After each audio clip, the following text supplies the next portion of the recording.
एक नगर में भगवान शिव का बहुत बड़ा मंदिर था। लोग वहां पर माथा टेकने दूर दूर से आया करते थे। हर वर्ष दूर दूर से भक्तजन शिव जी के दर्शन के लिए आते रहते थे। श्रावण का महीना था। दूर दूर से कावड़िए कावड़ लेकर भगवान शिव को जलाभिषेक करने आए हुए थे। मंदिर का परिसर भक्तों की भीड़ से भरा हुआ था। तभी अचानक आकाश में बिजलियां हुई और सोने का एक थाल उतरा।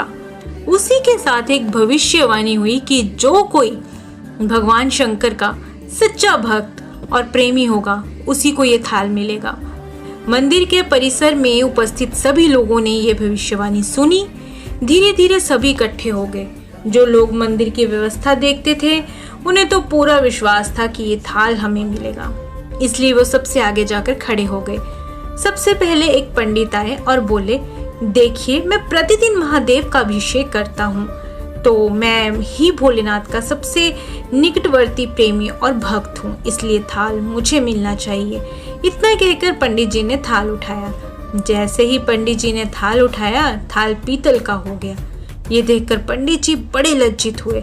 उन्होंने थाल यथास्थान पर रखा और वहां से निकल गए। इसी प्रकार वहां उपस्थित सभी पंडितों ने खुद को आजमाया, लेकिन शायद उनमें से कोई भी सच्चा भक्त नहीं था। उन्हें भी थाल यथास्थान पर रखकर चले जाना पड़ा।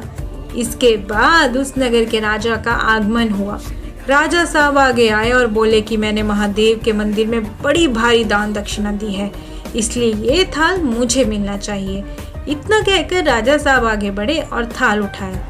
लेकिन अब की बार ये क्या, राजा ने थाल उठाया और थाल तांबे का हो गया। ये देखकर महाराजा भी लज्जित हो उठे और थाल यथास्थान पर रखकर एक तरफ खड़े हो गए।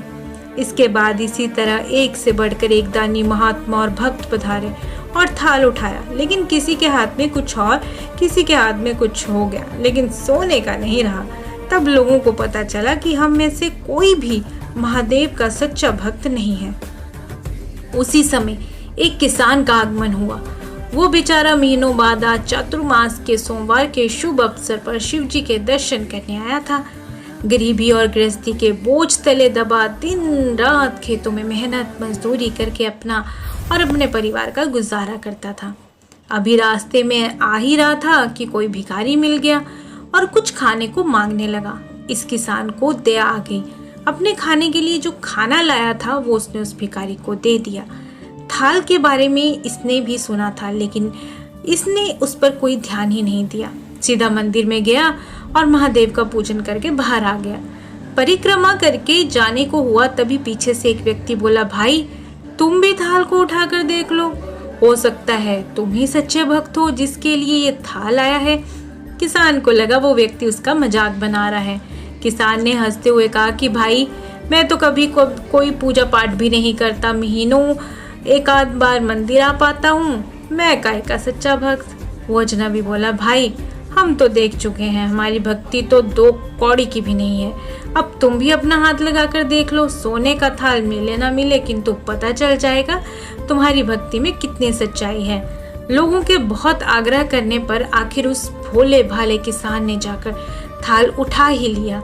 जैसे ही उसने थाल उठाया, लोगों के आश्चर्य का ठिकाना नहीं रहा। सोने का थाल रोशनी से चमचमाने लगा। ये देख सब लोगों में खुशियों की लहर दौड़ गई।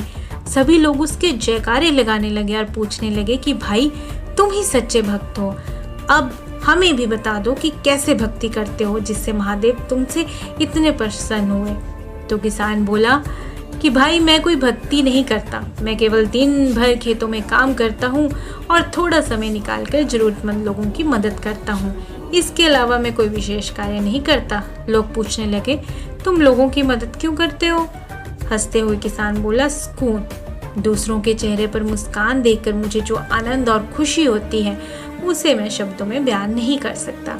शायद यही कारण है कि महादेव मुझसे खुश हैं। इसलिए हमेशा याद रखें, सत्कर्म का आरंभ भी आनंद होता है और अंत भी आनंददायक होता है। दुष्कर्म का आरंभ भी दुख से होता है और अंत भी दुखदायक होता है। आप सैकड़ों मील की यात्रा करके भी दूसरों का दिल दुखाते हैं तो आपकी ये तपस्या, साधना और महादेव के दर्शन धूल के बराबर है।